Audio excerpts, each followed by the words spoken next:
formally welcome and acknowledge the presence of the Deputy Minister, Mr. David Masondo. I think he is on his way, so in absentia, I do recognize you, Mr. Deputy Finance Minister. And then we have the President of ABASA, Ms. Linda Makoma. Cool. Our esteemed panelists. Welcome also to all our other invited guests, our clients, colleagues, alumni, and friends, and all protocols observed. So just a short note from me. I mean, it's amazing to see the turnout today. Post-COVID, I didn't think that people would be keen to come to an in-person event, but I think many people that I've spoken to during the pre-session, they've really been keen to come out here and enjoy the function and enjoy the interactions. So look forward to the further interactions after the discussions. So I'd like to introduce the panelists. So we have the SARS Commissioner, Edward Kisweta. Edward rejoined as SARS Commissioner on the 1st of May 2019. He had formerly served as the founding group executive of SARS Large Business Center and High Net Worth Unit, as well as the SARS Chief Operating Officer and Deputy Commissioner during the period 2004 and 2009. And Mr. Commissioner, the reason I'm not sitting there on the panel is because I don't think I've given my tax clearance certificates to the team. And then we have David Honecker, the Adjunct Associate Professor. David leads our BDO's Tax Consulting Division in the Western Cape. He is an adjunct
Special broadcast of Full View. We're coming to you live from the Cape Town International Convention Centre, and this is a special broadcast between the SABC and audit firm BDO South Africa. Shortly on the stage, we are going to hear from SARS Commissioner Edward Kisvetter, renowned economists Dr. Thabi Leoka and Kevin Lings, and tax guru for BDO SA, David Wanaka. In his 21-page address, that's how long it took the Finance Minister to tell us what's what in South Africa. He forgot about the flowers, he forgot about the props and the gospel verses and went straight into it. It was a straight talk budget about how we get South Africa out of the crisis it's in and back into stability. We will have a riveting discussion over the next 60 minutes, covering some of the highlights and marquee topics from yesterday's budget address. So let's get it started, and I'll kick off with our hosts from BDO. David Wanaka, lovely to see you again. The minister styled this as a bold budget, and he also said there were no major tax proposals. To my mind, it felt like he wanted a slow clap, not only in the room but around the country.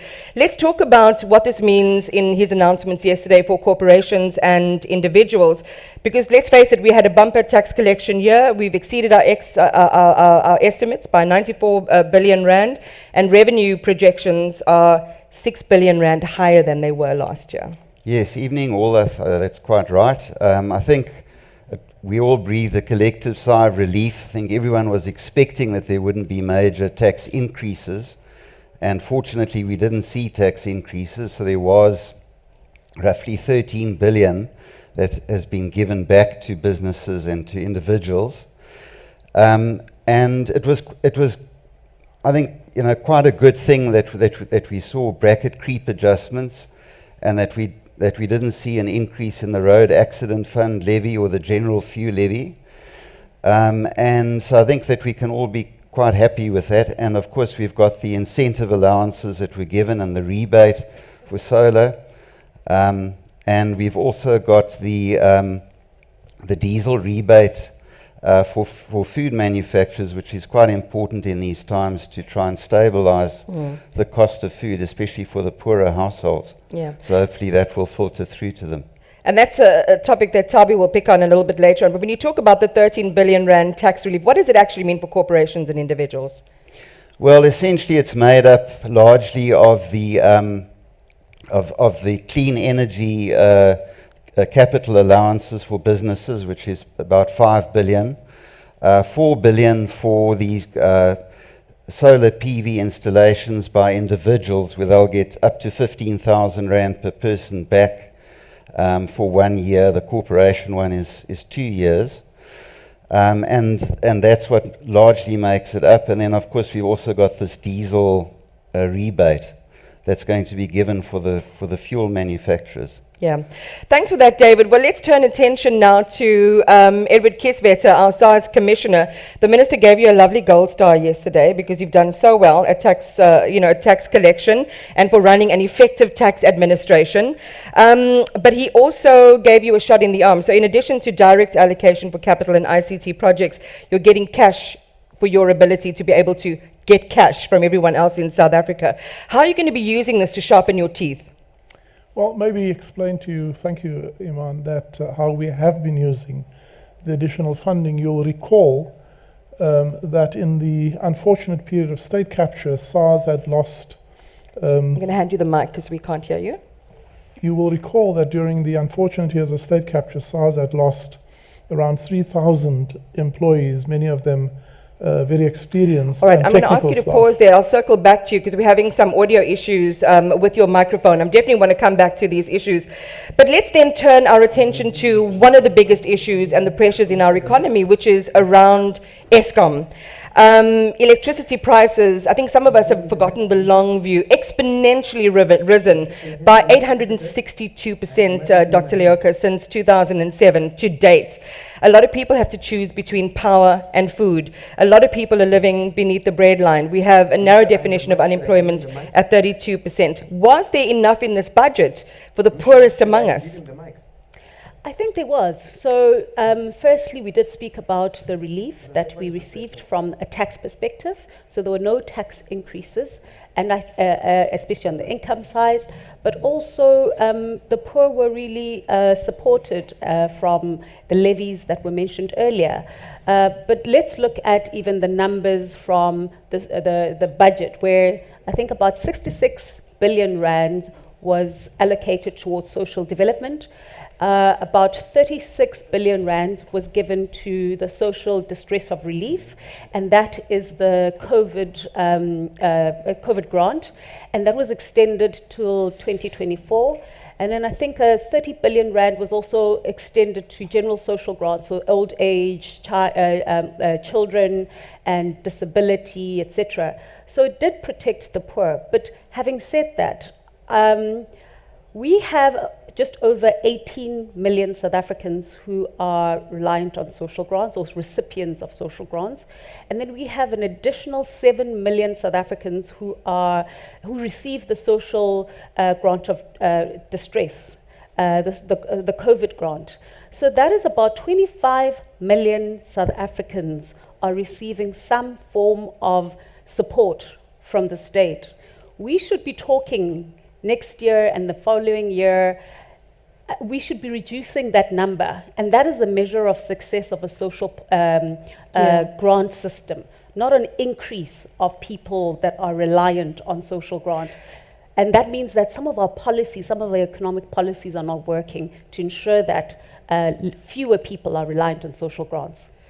Well, here's where the stresses come in. And Kevin, I want to put this to you. Our debt burden is now crossing the 5 trillion rand mark. It's a historic mark that we're crossing for the first time over the next 3 years. And this is mainly due to the 250 billion rand partial takeover of Eskom's debt, which is going to go straight to government's balance sheet.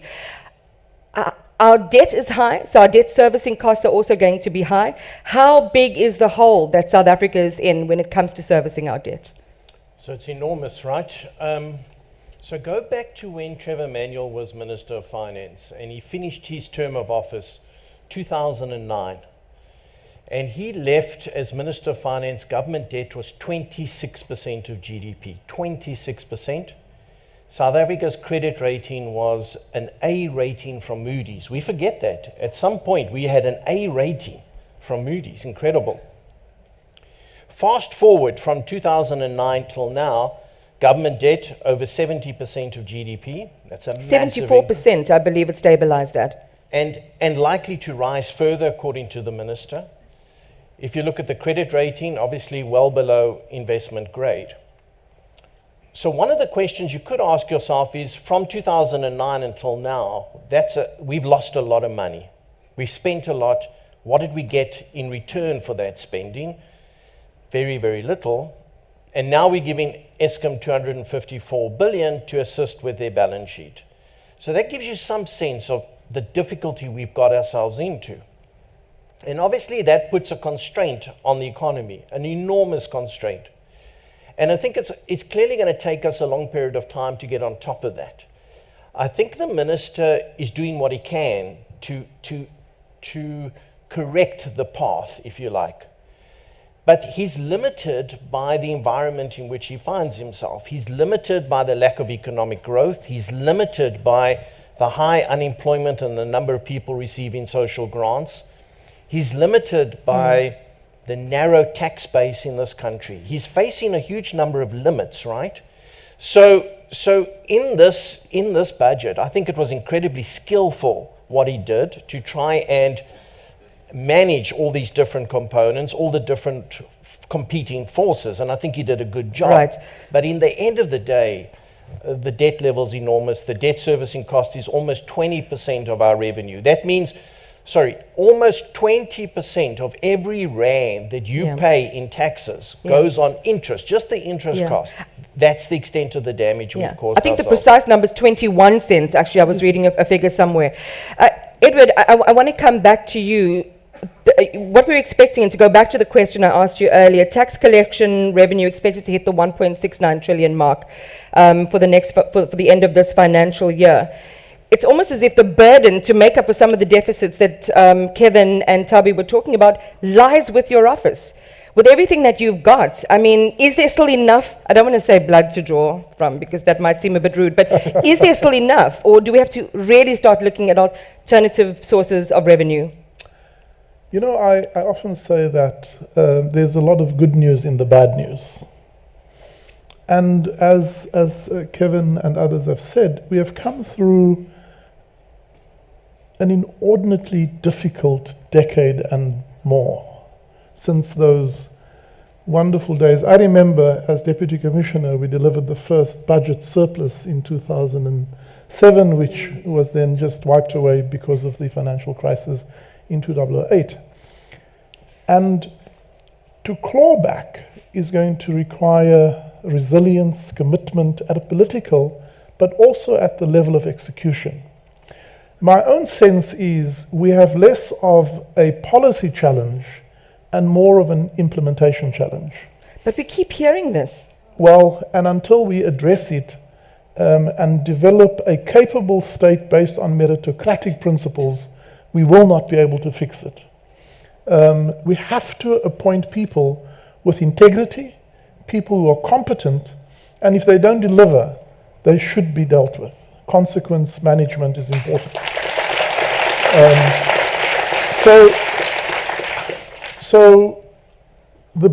Let me come back to my point about the bad news contains good news. What is the bad news?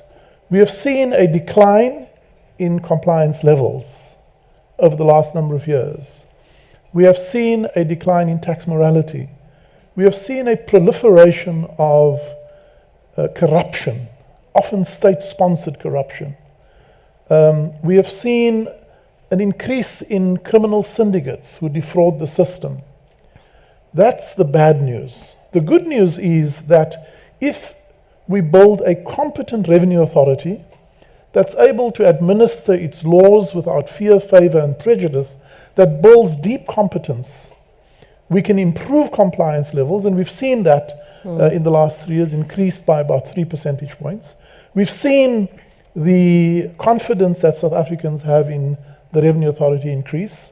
We have also, in the last 2 years, you will recall last year, the collection was almost 200 billion more than what was predicted a year before, and this year we're heading for 94. So if you add that, it's 300 billion that the minister does not have to go and borrow, on which there will not be interest paid. So I think the investment into a competent revenue authority is very critical for our recovery and for the maintenance of the integrity of the fiscal framework. And we are encouraged that the work we are doing is beginning to bear fruit, and South Africa is beginning to harvest a compliance dividend. And speaking about bearing fruit, you're zeroing in on individual taxpayers and syndicates. I think you've managed to recover about 3 billion with regard to that tax collection effort. But I want to talk about the Eskom elephant, and it's going to, I think, be foundational to our discussion today in some ways. Andre de Ruyter didn't only drop the mic, he took a sledgehammer to the windows, in a sense, at Eskom, dividing opinion, and this is the point I'm making. Some people think Andre de Ruyter, the outgoing CEO of Eskom, is a patriot and a whistleblower, who was made to basically fail in his role. And others say that his track record leaves much to be desired, and he should have named names and been more explicit in this context where we're trying to root out corruption, about who the problematic people are, in blocking the recovery of Eskom. I would love your thoughts on his exit and what's needed now critically at Eskom. And let's not forget, Edward Kieswetter was boss of the year at Eskom back in 1999. But then you were a power general manager, I think. You know, you remind me that I'm old. While I was sitting here, I received an SMS from the Eskom Pension Fund to tell me that the pensioners' event had been moved to the 8th of, or the 6th of April. So I don't know what I'm doing in this room. I should be retired. So let me first talk about the challenge at Eskom. And obviously, when organizations do well, the CEO is often credited, and often undeservingly so, because in my case, it's nice to be the poster boy, but we have 12,500 people who do many little things right every day to produce the 1.692 trillion. But CEOs get the flack when things get the credit when things go well, and they should get the flack when things don't go well. And I think it is unfortunate that the CEO, in his final days, begun to say things that maybe he could have said earlier. And I think it leaves an unfortunate bad taste in the mouth. In terms of the focus that Eskom needs and a new CEO would have to focus on, is we have almost 48,000 megawatts installed that feeds off coal. You cannot ignore that and focus only on renewables. Of course you need a just transition, but we would not be able to build enough solar and wind and other renewables to replace the 32,000 maximum demand that we need every day. And so therefore, the new leadership of Eskom has to make the plant work. We have seen a decline in plant performance in energy availability factor, and the leadership of Eskom have to take accountability for that. What should he have done better? I think, and it's always hard to criticize a colleague, but I think the leadership of Eskom, in taking on the mantle of the just energy transition, may have emphasized maybe a stronger bias towards that transition, and in the process accepted that the plant performance would not improve. And I think, having been in the seat of running a power station, I think that as South Africans we must expect a better performance from the current installed capacity. To simply argue that these power stations are old and therefore will underperform does not explain the 47% availability of Kusile, that is a brand new power station. I know you've got a point of view on this, Tabi. Go ahead. Yes, so I think that, and if a CEO is not performing, especially a CEO of a state-owned entity, they have a principle, and the principle in this regard is Department of Public Enterprises. And so, if you're not performing in year one, you get a review, and you're under some review process. If you're not performing 6 months after that review process, then the discussion about your dismissal should take place. If you've been there for 3 years and your principal has supported you throughout, even publicly, even when the public has criticized you, up until the week before the interview, where your principal is saying, actually, he was poisoned, and that's a demonstration of the hard work and also the corruption that he was exposing. And then when you then talk, and your principal and everyone else says, but you were actually incompetent, that I have a problem with. So he was there for 3 years. When did he become incompetent? Is it year 1 or year 3 when he started to speak, and then suddenly you're pulling that incompetence belt to say, actually, you need to come out? And this is just general. We use business as well. If a CEO is not performing in the private sector, they leave immediately because you're a cost to the entity. So it's just the duration is a problem and the response is a problem. All right, I know we can talk about this for the entire broadcast actually, but we can't because there are other areas that we need to touch on. Kevin, I want to look at municipal debts with regard to Eskom, just as a kind of wrapping conversation on the Eskom point. 56.3 billion, that debt is rising. And it's quite a risky scenario that we are in.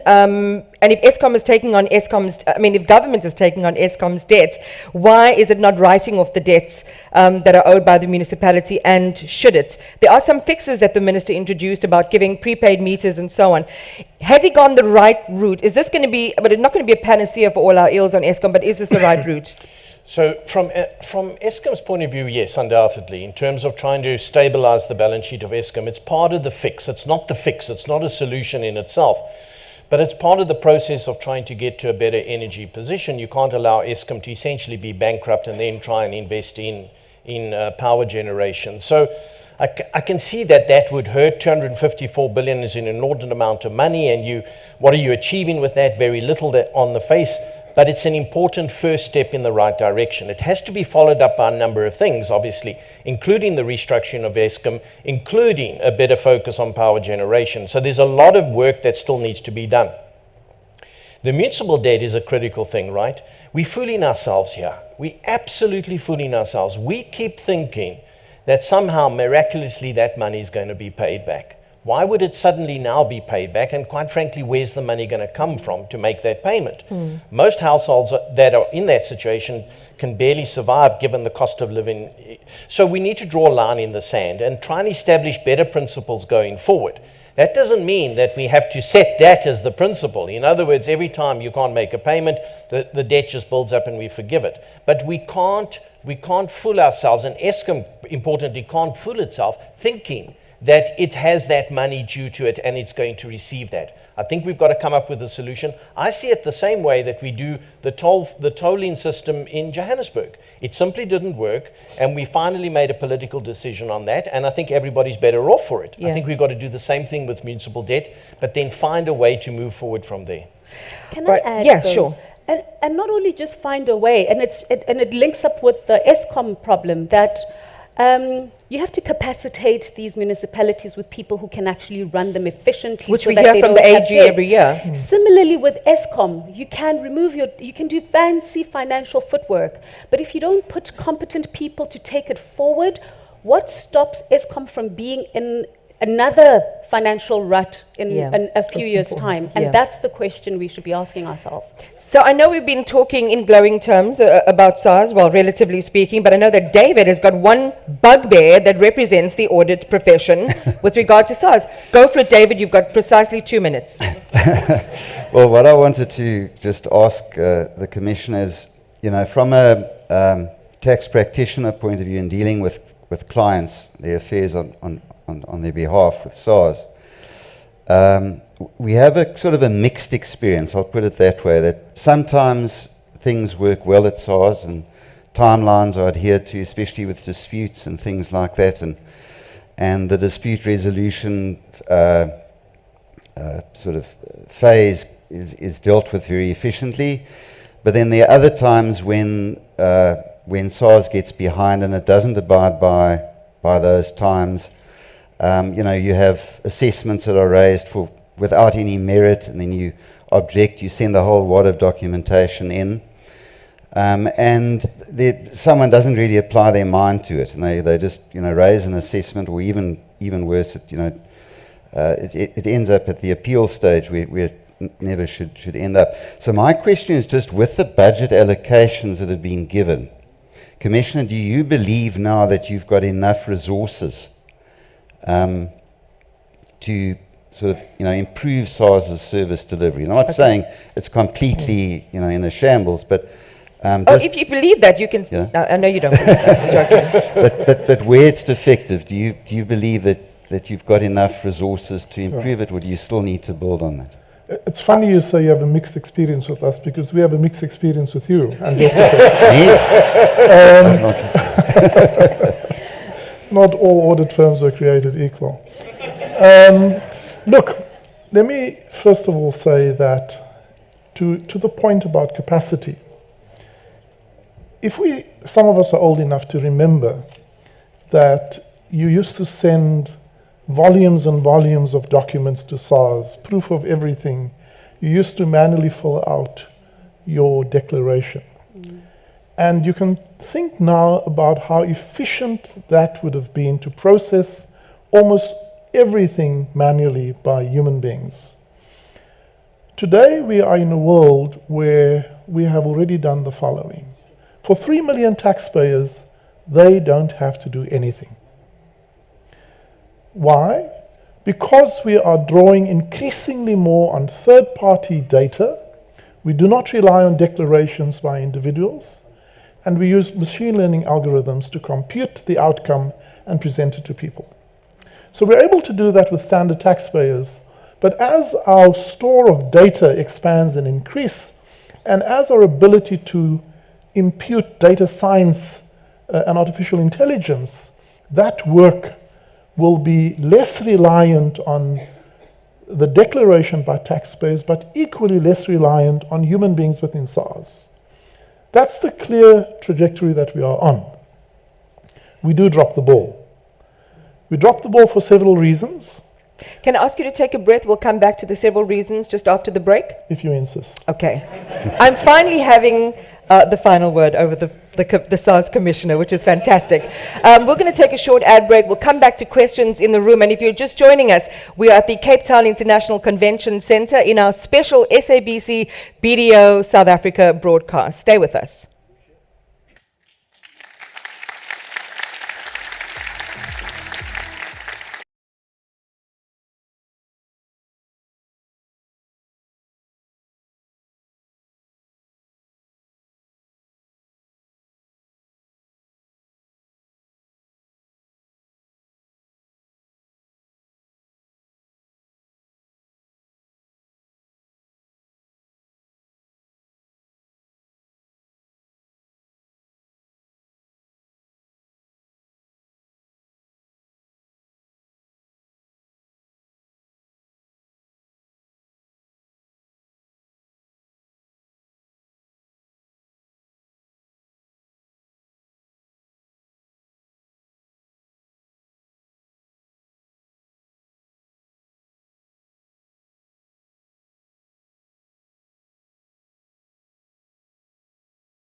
Lots of spirit here in the auditorium at the Cape Town International Convention Centre. If you're just joining us, we are in a special joint broadcast with the SABC and BDO South Africa. Just remember, if you want to weigh in on the conversation, tweet us using the hashtag #FullView. And SARS Commissioner Edward Kiswetter was answering a question, and I think it began with the words dropping the ball. So let's just get the answer from Edward Kiswetter. So, and I would like to believe that we drop the ball fewer times than what we catch the ball. And I think most people's experience would bear that out. The challenges we still have is we have a clear commitment to complete work within a particular turnaround time. And clearly the volume of cases we often generate means that we don't have enough staff to work at the rate that we do.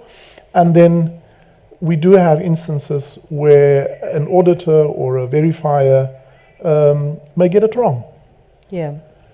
You will know, those of you who are not Luddites, who have yourself registered on Twitter, that I personally am on Twitter and I manage my own Twitter.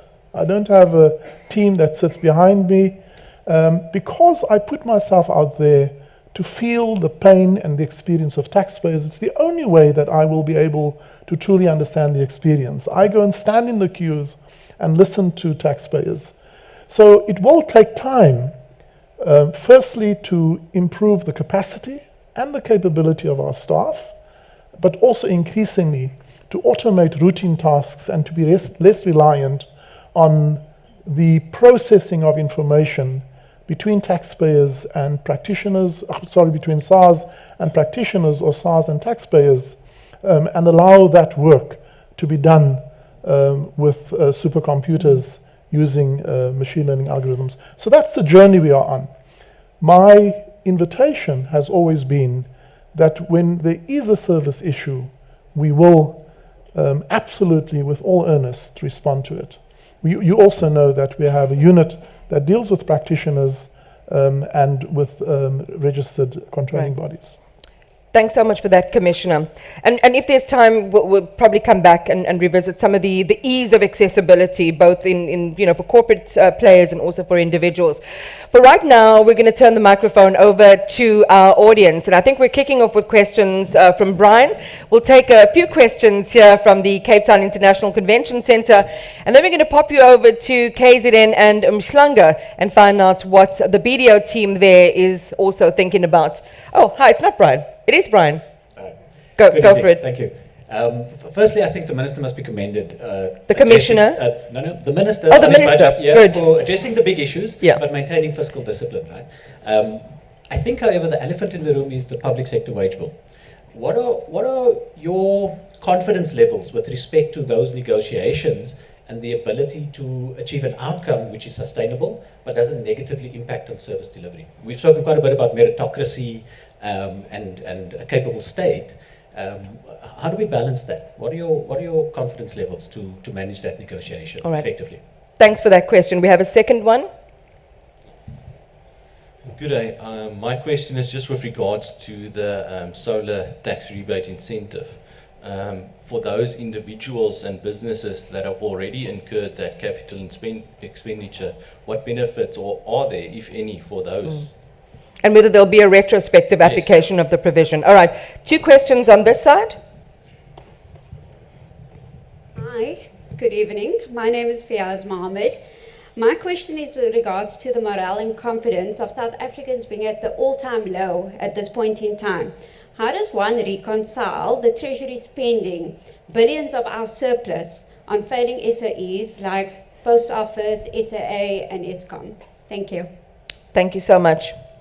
Go for it. Hi, my name is Paul Westhuizen. Also with regards to the solar tax incentive, the question I have, perhaps in the language of the Commissioner, is on the good news side, or on the bad news side rather, there's going to be 250,000 people that will invest 200,000 Rand to get a 15,000 Rand tax deduction, right, to actually feed some electricity back into the grid.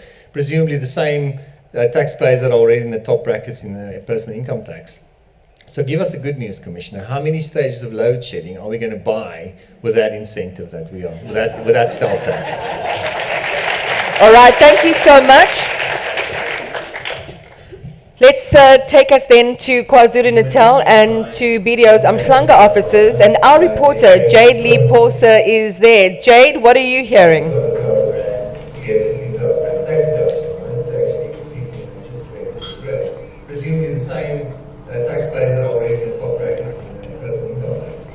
Well, a very good evening to you, Aman, and to the viewers back at home. And yes, I've seen a lot of nodding heads, so I think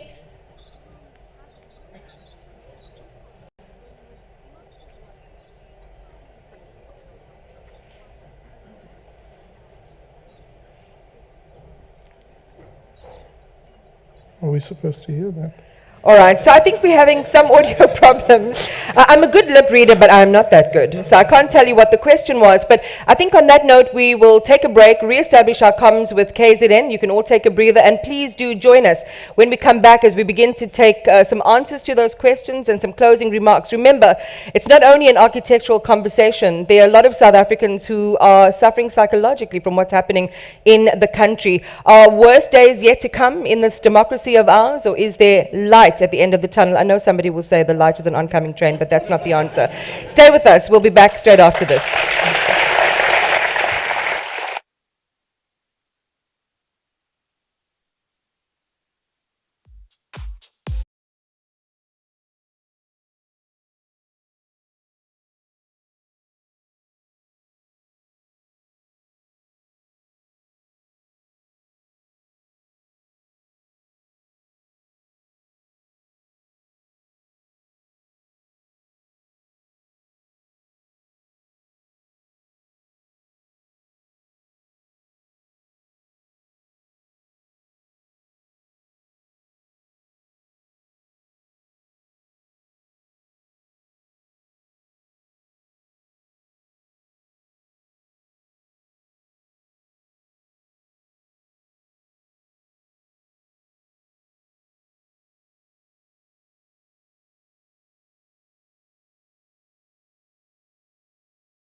Thank you very much for staying with us on this special broadcast between the SABC and BDO SA. We are going to their Umhlanga office in KZN, and that's where our reporter Jade Lee Paulse is having a conversation with some of the staffers there.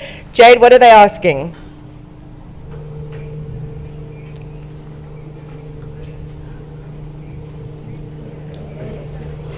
Welcome back to KwaZulu-Natal, Durban, and yes, we are engaging some of the BDO members. I was just chatting to Basil Thomas here, who was talking to me off air. Basil, just pose your question once again. I think for many of us, both individuals and corporates, when we listened to the budget speech, we sort of had a sigh of relief and pretty much saw it as a stay-as-you-are budget. But that then raises the question is, was this an economic budget or was it really just a political budget? That's the question. Thank you. Well, there you hear, Iman. I'm just going to try and engage one more individual. Let's see, Joshua Thessel. I'm sure you have a lot to say and to ask. Yeah, just a simple question. I think there's a fair amount allocated over the next couple of years in terms of infrastructure spend. We're reaching the trillion billion mark. And I think the question is always asked is that what assurance or how is government ensuring that that money is being well spent and reaching the ground in terms of bricks and mortar spend, the bulk of it at least, yeah.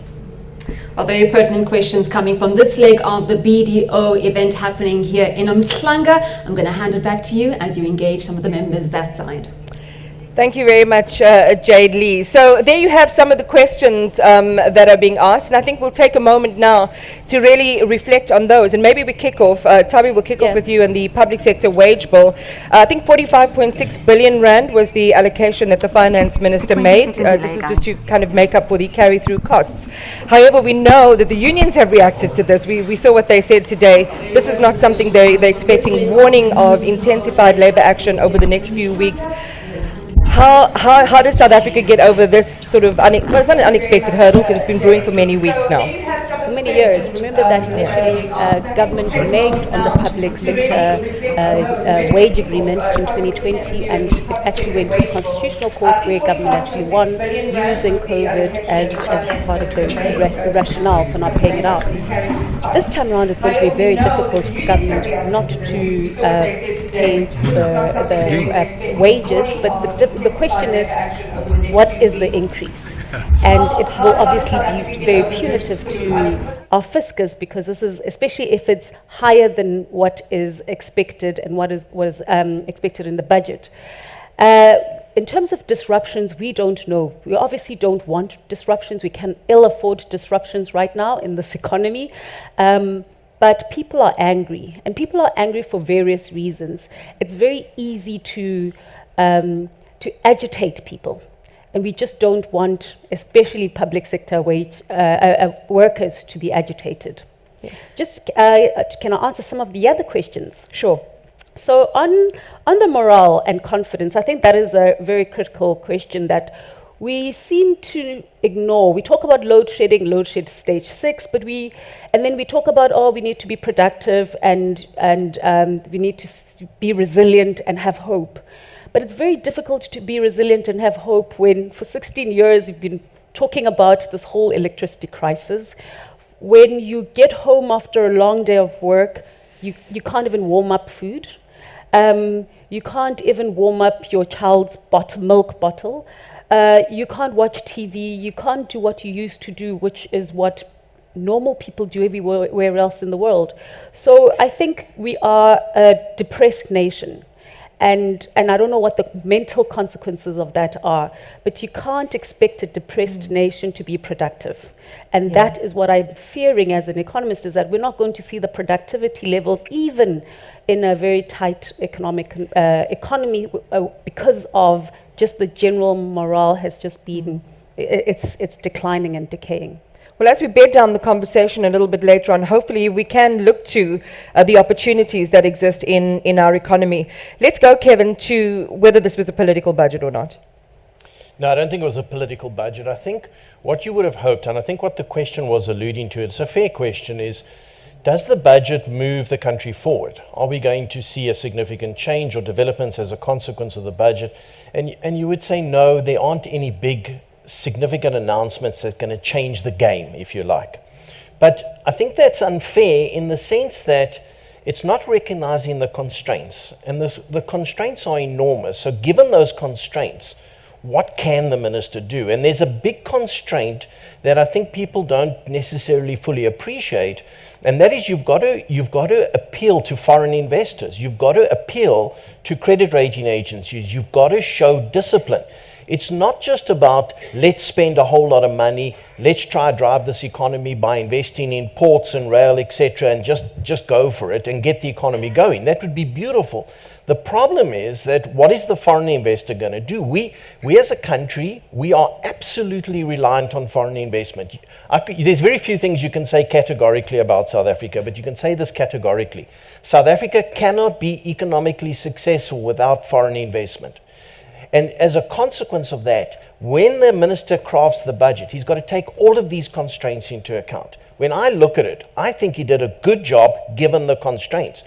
What Tabi's saying is 100% right. You've got to lift the economy more broadly than that. And that's about what we were discussing earlier, implementation. The policy framework is there. There's nothing wrong with it. Just go and implement the damn stuff. And then you'll make a bigger difference to South Africa. And we're just letting ourselves down. And we listen to the minister. It's not his job to implement. His job is to allocate the funds to the departments who then implement. And I think we're putting too much weight on what's achievable from National Treasury. And I mean, it's a sobering point, because if you think about the Auditor General's report and you think about why municipalities that are dysfunctional are so, it's because they don't have the skill set in many respects to be able to run proper finances, make sure that the MMFA is properly adhered to, that there is good governance. And we might come back to this issue. Let's talk about, David, if we can, and Edward, if we can, with you as well, Commissioner, around the tax incentives. And, we talked about what's the allocation for business and what the allocation for private residents are going to be, but would it be retrospective? No, it's not going to be retrospective. So for individuals, you have to bring the solar panels into use in a private home in this next tax year. So there's only one tax year in which to do that. If you've already spent the money, you're not going to be able to get anything. And it's up to a maximum of 15,000 per person, per individual, and it's 25% of the spend just on the solar panels, but up to the 15,000. So, looking at that from an overall point of view, take the 4 billion that's supposed to be worth in the budget in terms of give back. 4 billion divided by 15,000, you land up with about 266,000 homes that are supposed to then do this, in order to use this within this 1 year period. And I must say, I don't think it's going to make anyone rush out and invest in solar panels in their home, because it's very expensive to do so. And there are a whole lot of other costs around the installation of the panels. And one understands from a policy perspective why, for example, inverters aren't part of what they're trying to incentivize, and why the connectivity, the sort of wiring and installation isn't part of it. But I just think that the amount maybe should have maybe been double that. Maybe that would have made a difference. I think what's going to happen is people that were going to do it anyway are now going to go out and do it. So I can't think that it's going to make a difference to the decision whether or not to go and install it. And then just on the allowance with regard to businesses, it's 125%, but once again of the cost of plant machinery, etc., that is brought into use within a 2-year period that commences from 1 March of this year and goes through to 2025, end of February 2025. If you've already spent the money and you're a business, the way I read it is you'd be able then to claim under the existing provision, which gives essentially, if it's solar PV panels, then if it's less than 1 megawatt, you can write 100% off in the year that you bring it into use. If it's more, it's spread over 3 years, 50, 30, 20 of the cost. That's how I read the I don't know if there are any comments from anyone else on the panel on any of those questions, but I want to go to grey listing, which I think is really important. Go ahead, mention the issue of how many stages of load shedding. I think there's multiple initiatives that's trying to address load shedding. Obviously, trying to allow more individuals and businesses to become self-reliant is an important intervention, because every watt, every kilowatt, every megawatt that is not required takes some pressure off the grid. Eskom at the moment, on a good day, can only reliably schedule 26,000 megawatts. And on a good day, our maximum demand is 32,000 megawatts. So we have a shortfall of 6. And then if they have other unplanned breakdowns, that increases. So you would hope that in the next 2 years, through a combination of these incentivized investments in renewables, Eskom is also committed that in the next 2 years, it will be able to restore on the existing capacity reliably about 4,700 megawatts. And then more and more companies are becoming self-reliant. So I'm confident that over the next 2 years, we will dig ourselves out of the hole of the current load shedding crisis. But it's not going to be overnight. But it's not also going to be one silver bullet. It's going to be a combination of, if you look at the Western Cape and other provinces following, there's an absolute resolute commitment by Cape Town and the Western Cape, for example, to decrease their dependence and increase their own generation capacity. And I think more municipalities and provinces will follow. So I'm confident that over the next 2 years, we will be through this stuff. I also want to comment on the state of depression. And there's a bit of a self-fulfilling prophecy in this, right?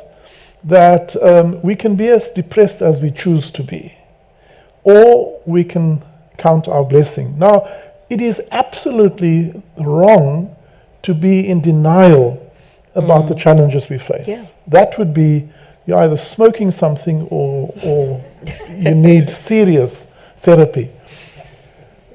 But so we have serious challenges.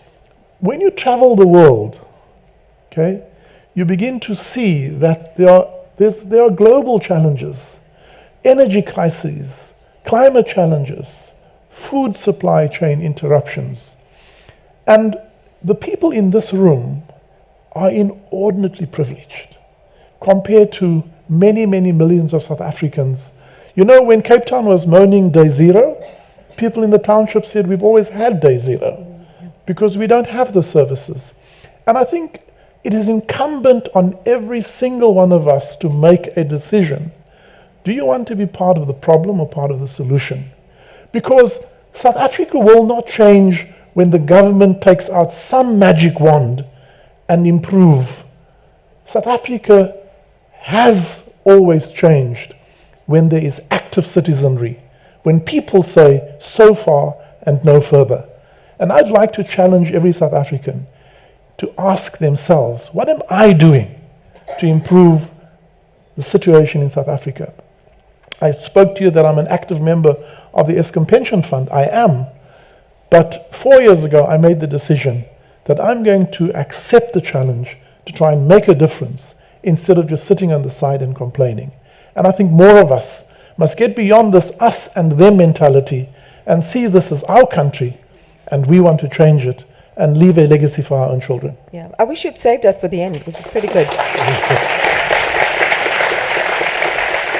When we come back in the closing minutes of our open debate discussion here at the Cape Town International Convention Centre, we'll take a short break and we'll be back straight after.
Okay, I promise you that everyone clapping here is genuinely happy. We're back with the program and we're going to take some closing comments. It has been an education, but also some sobering realizations in our broadcast today. Before we get our panel to wrap, I just want to ask a question around the threat of grey listing. And Commissioner, I'll quickly put that to you.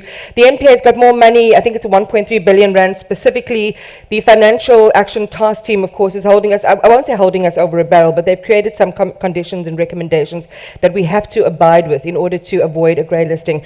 Did the Finance Minister, have we as a country done enough to put money into prosecuting around the State Capture Commission recommendations, all the things we needed to do to stave this off? I believe the decision is still this week. So the additional money that the Minister has allocated won't affect the decision that will be taken tomorrow in Paris. But we also need to remind ourselves that when the mutual FATF evaluation was done in 2019, we were at the low point just coming out of state capture before the new administration came into power. And I can say, having been involved in addressing some of the weaknesses, we have come a significant way to addressing the issues. The system, however, is very tick the box. So if you end up with any actions, we started with over 130 actions. We're probably down to low double digits of actions that we still need to do. And it pretty much will depend on whether they regard that the progress we have made, plus the outstanding actions, will be completed within a sufficiently short time to make the decision. But I think, grey listing or not, we can take heart that we have come a long way and that the collective force of the NPA, the Hawks, South African Revenue Service, and the FIC have, as a system, is significantly stronger today than what it was in 2019. He said we probably may not succeed in staving it off. What is your prediction for how that goes? I don't want to tell them what to say tomorrow.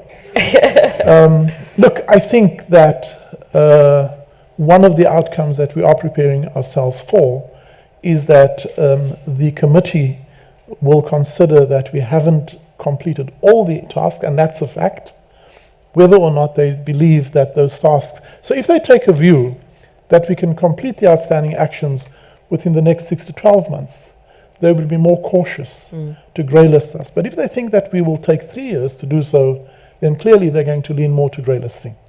So in closing, my final challenge to you is to manage your time as well as you manage your money. I'm going to give you 30 seconds for a closing comment that really, I mean, this conversation by no means it covers and encapsulates everything. We've covered some of the key points.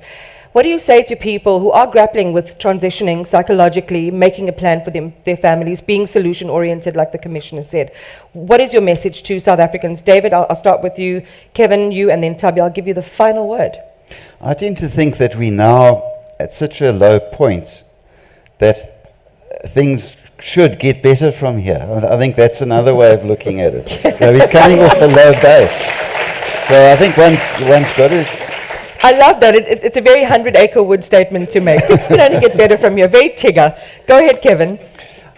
Yeah, there's undoubtedly a myriad of challenges, and I just want to pick up on what Edward said. I agree wholeheartedly. We can wallow in those challenges and keep repeating them, or we can find a solution. And my sense is, in the last while, business is getting on with stuff. People are making the decisions for themselves, and I think you're going to see more of that. And it's no longer just a question of waiting for government to implement policy. I think this time next year, you're going to find that business has moved on, society's moved on. And if government doesn't want to be part of that, well, probably there will be consequences. But I do get a sense that society has had enough and they're willing to make key changes now in order to ensure that they better their lives. Thanks, Kevin. Tabi, galvanize the nation. You know, I'm trying to be positive and to look for a silver lining. And I'm listening to everyone. I'm realizing actually I'm the youngest one, but I'm the one who's fatigued the most. But I'm also one who's interacted with government and helped, you know, the presidency. So it's not like I'm talking out of a space of not understanding the challenges, but also I understand the beasts behind the challenges. Yeah. And so I think I think South Africans are contributing. I think corporate is contributing, has been. I think that we just all need to listen to each other and forge a path together in unison. And if we don't, we're going to collapse this country. Thank you so much to our panel.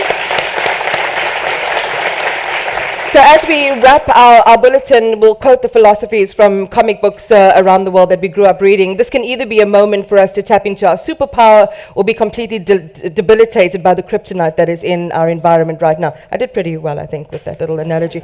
We're going to leave our broadcast there. Thank you so much for watching. We will continue our discussion in the room. And don't forget, you can catch this full broadcast on our YouTube channels. Again, thank you so much for joining us. Take care.